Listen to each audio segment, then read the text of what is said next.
کیسے ہے در حقیقت اسلام اور معیشت۔ بسم اللہ الرحمن الرحیم۔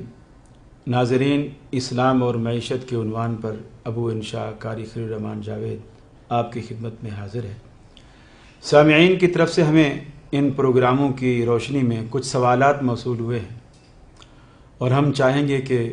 اس نشست میں ان سوالوں کے جوابات بھی دیے جائیں، اور ممکن ہے سب سوالوں کے جواب نہ آ سکیں۔ بہرحال ہم نمبر وار اس کو ایک نشست میں یا دو نشستوں میں انشاءاللہ ہم پورا کرنے کی کوشش کریں گے۔ پہلا سوال ہے کہ پگڑی کی اسلام میں کیا حیثیت ہے؟ ہمارے ہاں ایک سسٹم پگڑی کا بھی چلتا ہے مکانوں میں، اس کی کیا حیثیت ہے دکانوں میں، رہائشی مکانوں میں وغیرہ وغیرہ۔ در حقیقت اسلام نے جو نظام ہمیں دیا ہے یہ چیز اس سے ہٹ کر ہے، اس اعتبار سے کہ یہ بھی ایک طرح سے ظلم ہے کہ پگڑی میں مکان کا جو مالک ہے بظاہر وہ یہ کہتا ہے کہ میں نے مکان پگڑی کے طور پر بیچ دیا ہے، کہنے والا بھی یہی کہتا ہے، لینے والا بھی یہی کہتا ہے میں نے خریدا ہے لیکن پگڑی پہ خریدا ہے، وہ بھی کہتا ہے میں نے بیچا ہے لیکن پگڑی پہ بیچا ہے۔ ہوتا یہ ہے کہ پگڑی کے اندر اس دکان کی، اس مکان کی، اس جگہ کی ویلیو مارکیٹ ویلیو سے قدرے کم ہوتی ہے۔ مثال کے طور پر اگر وہ ویسے مالکانہ حقوق پر اگر لیتا تو وہ دکان یا وہ مکان اس کو فرض کر لیجئے کہ 50 لاکھ میں ملنا تھا، تو پگڑی میں وہ 50 لاکھ والا مکان جو ہے اسے 25 لاکھ میں، 30 لاکھ میں، اس طرح کم و بیش اس طرح اس کو مل جائے گا، لیکن مالک پھر بھی وہی رہے گا جس نے بیچا ہے۔ اب وہ مالک ہونے کے ناطے اس پر کرایہ بھی لے گا۔ اب وہ کرایہ اس بیس پر لیتا ہے، وہ کہتا ہے جی میں نے بیچا تو ہے لیکن سستا بیچا ہے، میں نے پیسے کم لیے ہیں۔ اب وہ کرایہ بھی لے گا، البتہ جس طرح پگڑی پر دیتے وقت اس کی جو قیمت ہے وہ مارکیٹ ویلیو سے کم رکھی جاتی ہے، جو اوریجنل مالکانہ حقوق پر اس دکان یا مکان کی جو مارکیٹ ویلیو ہے اس سے اس کی قیمت کم رکھی جاتی ہے، تو اسی طرح کرایہ بھی مارکیٹ ویلیو سے کم رکھا جاتا ہے۔ یعنی اگر وہ مکان پگڑی پر نہیں بلکہ ویسے مطلقاً کرائے پہ دیا جاتا تو وہ فرض کر لیجئے کہ وہ 10-12 ہزار روپے کرائے پر دیا جاتا، جبکہ پگڑی کے تحت جب اس سے کرایہ وصول کیا جاتا ہے تو وہ ہزاروں میں نہیں بلکہ وہ سینکڑوں میں ہوتا ہے۔ جی وہ 500 کرایہ ہے، 200 کرایہ ہے، 250 کرایہ ہے، لیکن کرایہ ہے وہ اسے دے گا اور مالک اصل بیچنے والا رہے گا۔ اب اس میں کئی ایک قباحتیں ہیں۔ پہلی قباحت تو یہ ہے کہ جس نے ہمیں بیچا ہے وہ ہم سے پیسے لے لیتا ہے، اب پیسے لینے کے بعد وہ کہتا ہے اس پیسے کا میں مالک ہوں اور مکان کا بھی میں مالک ہوں، جبکہ چیز بیچنے والا بیک وقت دونوں چیزوں کا مالک نہیں ہو سکتا۔ اگر اس نے مکان بیچا ہے تو وہ پیسے کا مالک ہے، مکان کا نہیں ہے، اور اگر وہ مکان کا مالک ہے تو پھر وہ پیسے کا مالک نہیں ہے۔ دونوں کا مالک جو ہے وہ بیک وقت شرعی اعتبار سے نہیں بن سکتا۔ اگر دونوں کا مالک ہے تو اس کا مطلب ہے مکان تو اس کا ہے اور پیسے وہ غصب کیے بیٹھا ہے، اور اگر اس نے بیچ دیا ہے تو پھر پیسوں کا وہ مالک ہے، مکان کا وہ مالک نہیں ہے۔ اسی طرح جس نے اس کو لیا ہے پھر وہ اس سے کرایہ بھی وصول کرتا ہے، کرایہ اس بیس پر لیتا ہے کہ جی میں مکان کا مالک ہوں، مجھے کرایہ ملنا چاہیے۔ اگر تو مکان کا مالک ہے تو 25-30 لاکھ روپے جو پہلے تم لے کر بیٹھے ہو وہ کس بیس پر لے کر بیٹھے ہو؟ تم اس کے بھی مالک ہو، مکان کے بھی مالک ہو، پھر کرائے کے بھی مالک ہو، تو اس کو کیا ملا؟ کہتا ہے یہ اس کو ہم نے مکان دے دیا، تو مکان آپ نے کہاں دیا؟ مکان کے تو آپ مالک ہیں۔ اچھا، اب پگڑی کے اندر جب مکان کا یہی مالک ہے تو جس نے کرائے پہ لیا ہے شرعاً وہ بیچنے کا اختیار نہیں رکھتا، جبکہ پگڑی سسٹم کے اندر اسے بیچنے کا اختیار ہوتا ہے۔ پگڑی سسٹم کے اندر اسے بیچنے کا بھی اختیار ہوتا ہے، وہ بیچ دے، چاہے اس نے 30 لاکھ میں خریدا ہے اور پگڑی میں چاہے وہ 40 لاکھ کا بیچ دے، दूसरे को बेच दे। लेकिन वो बेचने के बाद खुद उसको, चूंकि पावर ऑफ अटार्नी इस एतबार से नहीं है, मालिक वो नहीं है, वो बेचने का उसे इख्तियार है, उससे जो पैसे ले लेगा। लेकिन फिर जब असल मालिक के पास जाएगा, चूंकि कागजात का मालिक वो है, उससे जो है रसीद बदली करवाने के, कि पहले रसीद पहले किराएदार के नाम थी, अब किराएदार बदल गया है, रसीद बदली करवाने के लिए पहले मालिक की उसको ज़रूरत पड़ेगी, उसके पास जाएगा, उसको बोलेगा जी मैंने मकान इसको बेच दिया है, अब आप जो है इसकी रसीद इसके नाम कर दें और किराया भी आपको यही देता रहेगा। तो वो फिर रसीद बदली करने के भी पैसे लेगा। भी देखो मैंने तुम्हें 30 लाख का दिया था, अब तूने 40 लाख का बेचा है, तेरे को 10 लाख रुपए का फ़ायदा हुआ है और तुझे जो भी फ़ायदा पहुंचा। फिर वो रसीद बदली नहीं करके देगा, अगर वो उससे नहीं देगा तो लाख 2 लाख उसको भी देने पड़ेंगे। तो हर एतबार से दोनों हाथों से वो लूटता है, हर एतबार से लूटता है। अब अगर ये किराएदार उसी को जाकर के बोले 10 साल बाद, 15 साल बाद, 20 साल बाद, 50 साल बाद ये बोले कि जी मैं अब आपका मकान मैंने पगड़ी पे आपसे लिया था, मैं आपको वापस करना चाहता हूँ, तो वो जो आज की वैल्यू है ना, आज की वैल्यू, उस लिहाज से उसे पैसे नहीं देगा। जो पैसे उसने जमा करवाए थे आज से 50 साल पहले,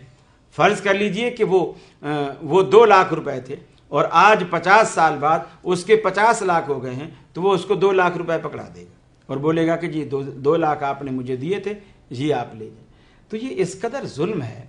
कि पैसे का भी वही मालिक है, मकान का भी वही मालिक है, किराए का भी वही मालिक है, तीनों चीज़ों का वही मालिक है। तो ये तो बिल्कुल सरासर जुल्म है और ज़्यादती है, उसको कतन इसका हक नहीं बनता। तो शरई एतबार से ये पगड़ी सिस्टम जो है बिल्कुल खिलाफ शरअ और खिलाफ इस्लाम। दूसरा सवाल हमारे पास ये आया है कि बाज़ लोग चीज़ें किसी से लेते हैं और लेने के बाद उसके अगेंस्ट में बतौर ज़मानत के कोई चीज़ अपनी गिरवी रखवा देते हैं। बाज़ दफ़ा ऐसा होता है, हमें ज़मानती देने के लिए उसके पास जो है कोई बंदा हमें नहीं मिलता, मुयस्सर नहीं आता, और उसको भी हम पर ट्रस्ट नहीं होता, पता नहीं ये पैसे लेने के बाद वापस करेगा भी या नहीं करेगा, तो वो उससे ज़मानत मांगता है, या तो शख्सी ज़मानत या चीज़ की ज़मानत। जो चीज़ों की ज़मानत होती है वो ज़मानत फिर गिरवी रखवाई जाती है, रहन रखवाई जाती है। हमने वो चीज़ मसलन उससे पैसे उधार लिए और हमारे पास कुछ जेवर था, हमने वो उसके पास रखवा दिया और वो उसके पास रखा रहेगा, वो उसको गारंटी के तौर पर उसके पास होगा जी मैं जब पैसे आपको लौटाऊंगा और आप ये चीज़ जो है मुझे लौटा देंगे। और ये चीज़ शरअन दुरुस्त है, जायज़ है। अगर उसने अपने वादे के मुताबिक पैसे ना लौटाए तो वो जो गिरवी चीज़ रखवाई गई है उसको इख्तियार है कि वो उस चीज़ को बेचकर अपने पैसे खड़े करे। अलबत्ता इसमें एहतियात वो ये करेगा कि जब वो उसको बेचेगा, उस चीज़ को जब वो बेचेगा, बेचने के बाद जितने पैसे उसने लिए थे, उस शख्स ने जिसका जेवर उसके पास है, उसने जितने पैसे लिए थे, अगर वो गिरवी रखी हुई चीज़ उतने ही पैसों की बिकी है, उतनी ही वैल्यू की थी, ठीक है वो रख ले। और अगर उससे ज़्यादा पैसों की बिकी है, मसलन इसने उधार दिया था उसको 1 लाख रुपया और उसका जब उसने जेवर बेचा तो जेवर जो है वो 1.5 लाख का बिका है, तो 1 लाख अपना काट ले और बाकी जो 50,000 रुपए हैं वो उसको वापस करे। ये एक इस्लामी तरीका है। अम्मा आयशा सिद्दीक़ा रज़ियल्लाहु ताला अन्हा फरमाती हैं कि रहमत आलम सल्लल्लाहु अलैहि वसल्लम ने एक यहूदी से जौ वो उधार लिए, आपके पास पैसा नहीं था, जौ उधार लिए और उसने ज़मानत के तौर पर, ये यहूदी लोग ऐसा करते थे, हालांकि रसूल अकरम सल्लल्लाहु अलैहि वसल्लम का वजूद ही पूरी कायनात के लिए एक ज़मानत है, सच्चाई की ज़मानत है, दियानत की ज़मानत है, तक़वे की ज़मानत है, हर एतबार से वो ज़मानत ही ज़मानत है, आप सरापा ज़मानत हैं। चे जाए कि रहमत आलम सल्लल्लाहु अलैहि वसल्लम से फिर ज़मानत मांगी जाए, लेकिन चूँकि वो यहूदी थे, रहमत आलम सल्लल्लाहु अलैहि वसल्लम के मकाम और मर्तबे से नवाकिफ़ थे और निश्तर चलाना तो उनकी घुटी में पड़ा हुआ है। ये निश्तर के तौर पर इसको भी इस्तेमाल करते थे कि जी हमें चूँकि नौज़ बिल्ला भरोसा नहीं है, आप कोई चीज़ हमारे पास ज़मानत रखवा दीजिए। सिद्दीक़ा कायनात फरमाती हैं रसूलुल्लाह सल्लल्लाहु अलैहि वसल्लम ने 2.5 किलो जौ उससे लिए और आपकी लोहे की एक ज़िरा थी जिसे आप पहनकर जंगों में गज़वात में जाया करते थे, वो लोहे की ज़िरा 2.5 किलो जौ के बदले में आपने उसके पास गिरवी रखवाई। सैयदा कायनात फरमाती हैं कि रहमत आलम सल्लल्लाहु अलैहि वसल्लम जब दुनिया से रुखसत हुए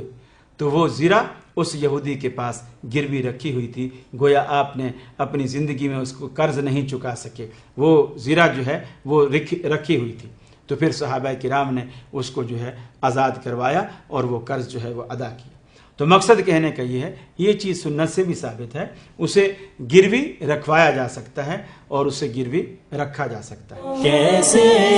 है दर हकीकत इस्लाम और मईशत,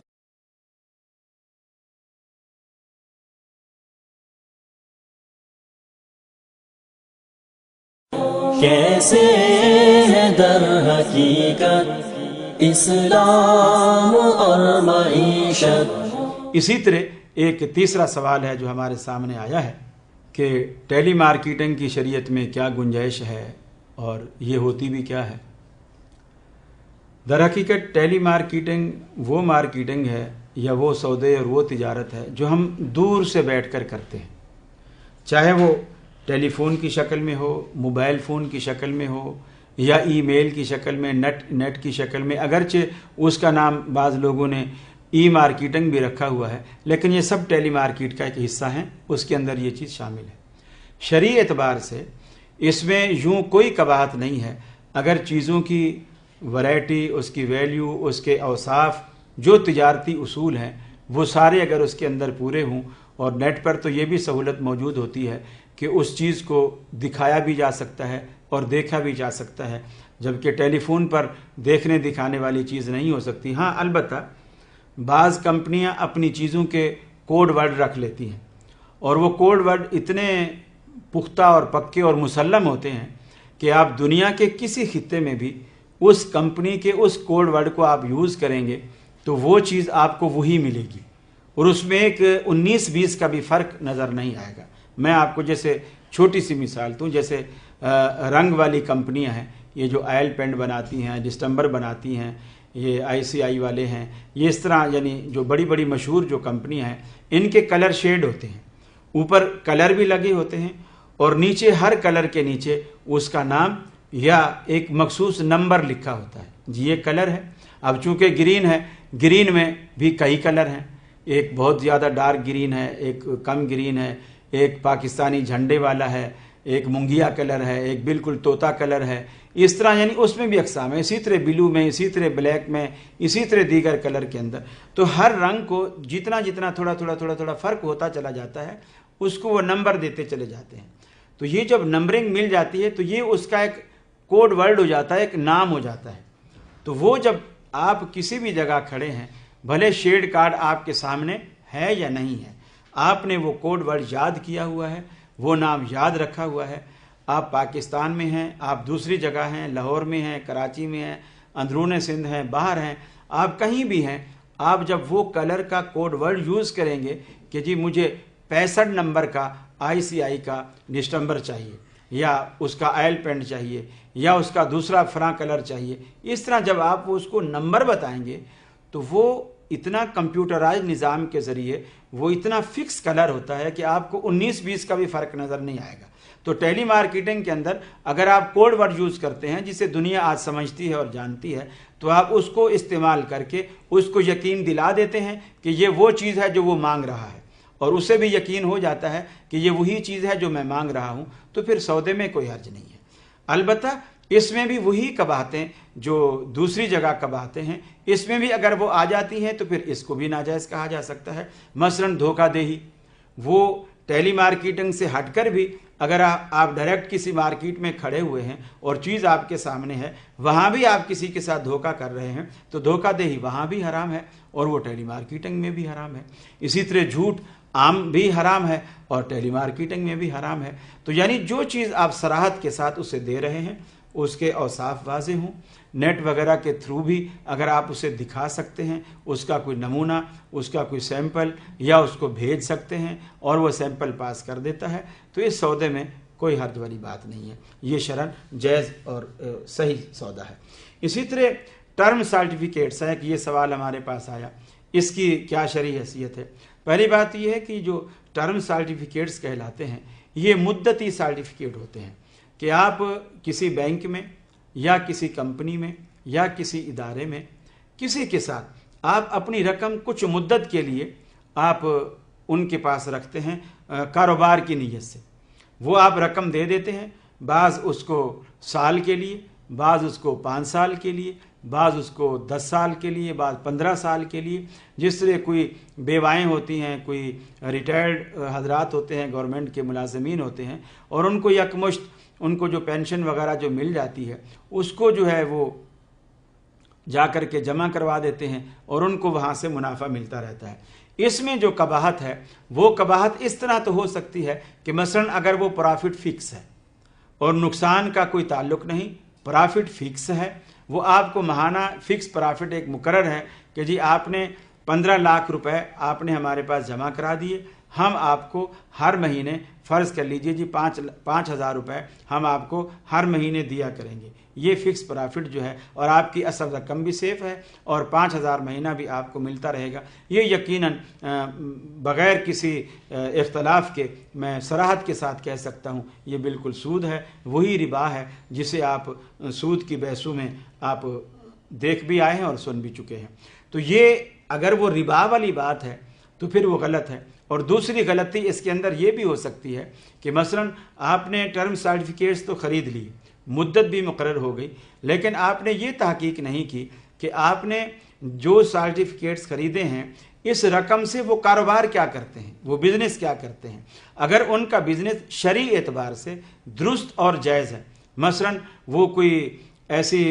ट्रांसपोर्ट की कोई कंपनी है, वो उसमें ट्रांसपोर्टिंग होती है, या शिप का कोई काम है, या जैसे कराची में गडानी में ऐसा काम होता है, पुराने ये जो बहरी जहाज़ होते हैं पुराने हो जाते हैं, उनको टूटते हैं, उनका लोहा फौलाद जो है वो बिकता है, उनको ख़रीदते हैं, स्क्रैप के माल में जाता है वो बेचते हैं। इस तरह के जो बिज़नेस या फिर प्रॉपर्टी का कोई काम करते हैं उसके अंदर वो बिज़नेस है। ये सारी चीज़ें जो हैं वो इंसान को जो है, यानी सारी चीज़ें जो हैं वो उसको अगर सही जा रही हैं तो उसका प्रॉफिट भी दुरुस्त है। अगर उनका ये कारोबार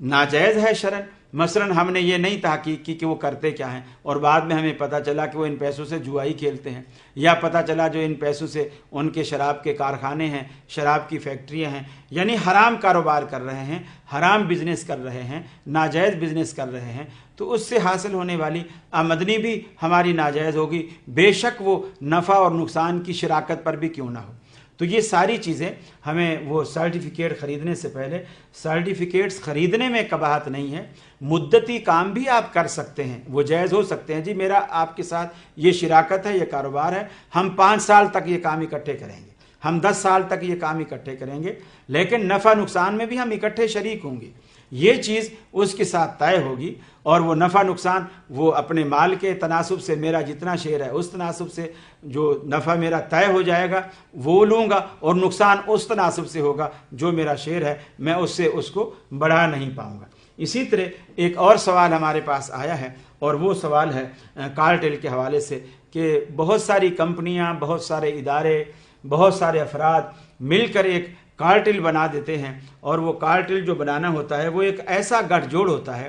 ताजर बिरादरी का, कंपनियों का या फैक्ट्री मालिकान का। वो एक ऐसा गठजोड़ होता है जिस गठजोड़ के ज़रिए वो लोग एक रेट को, उसकी कीमत को एक सतह पर, एक जगह पर फिक्स कर देते हैं। सारे आपस में गठजोड़ कर लेते हैं कि जी हम गन्ना खरीदेंगे लेकिन उसका भाव ये हो, और कोई शख्स ज़्यादा पैसे नहीं देगा, इतना ही देंगे।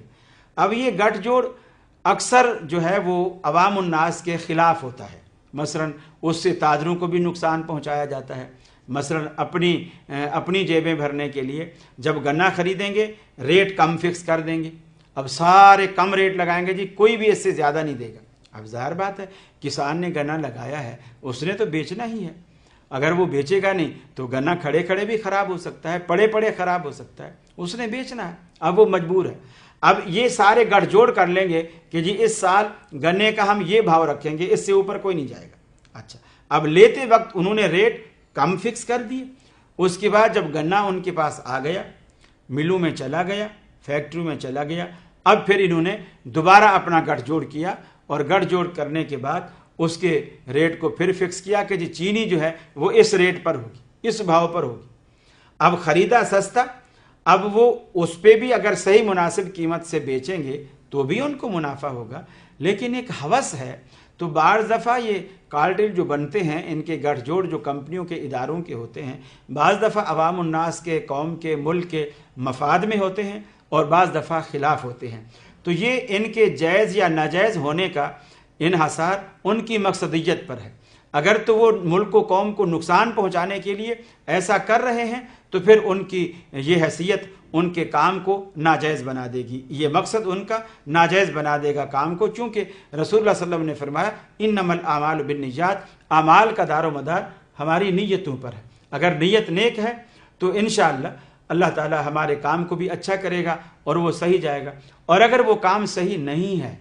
اگر وہ کام درست نہیں ہے، ہماری نیت بھی اچھی نہیں ہے، دوسرے کو نقصان پہنچانا مقصود ہے، ملک کو نقصان پہنچانا مقصود ہے، قوم کو نقصان پہنچانا مقصود ہے، کاشتکار کو نقصان پہنچانا مقصود ہے، تو کسی بھی نقصان کے پہنچانے کے لیے ہم نے، کمپنیوں نے مل کر ایکا کر لیا ہے، فیکٹری والوں نے ایکا کر لیا ہے، اداروں نے ایکا کر لیا، ہم ایک ہو گئے ہیں کسی کو نقصان پہنچانے کے لیے، تو ہمارا یہ ایکا، ہمارا یہ اتحاد، ہمارا یہ کارٹل اللہ رب العالمین کو راضی نہیں کر سکے گا، اور یہ ہمارے حلال کے لیے جواز کا باعث نہیں بنے گا۔ حرام تو حرام ہی رہتا ہے، اور وہ اللہ ہی کی طرف سے حلال اور حرام ہوتا ہے، اسے کسی کا اتحاد نہ اسے حلال کر سکتا ہے، نہ کسی کا اتحاد و اتفاق گٹھ جوڑ اسے حرام کر سکتا ہے۔ اس لیے ہمیں اس چیز سے بچتے ہوئے یہ دیکھنا چاہیے ہمارے اسلام نے ہمیں ان چیزوں سے متعلق کیا ہدایات دی ہیں، لوگوں کو نہ پریشان کیا جائے، نہ ان کو تنگ کیا جائے، اور ہر حال میں یہ کوشش کی جائے اللہ سے خیر و برکت کی امید رکھی جائے،